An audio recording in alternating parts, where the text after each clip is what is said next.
ఈరోజు గణపతిని పూజిస్తే అన్ని విఘ్నాలు తొలగిపోయి ఆనందంగా ఉంటారని భక్తుల నమ్మకం. వినాయక చవితి సందర్భంగా ఆ గజాననుడి జననం గురించి ఈ వీడియోలో తెలుసుకుందాం.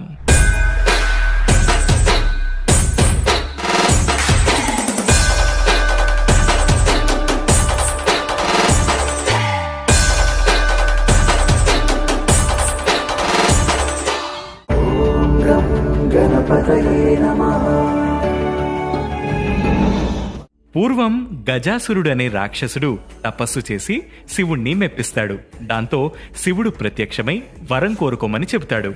అప్పుడు గజాసురుడు తనను ఎవ్వరూ వధించలేని శక్తి ఇవ్వాలని, తన ఉదరంలోనే శివుడు నివసించాలని కోరాడు.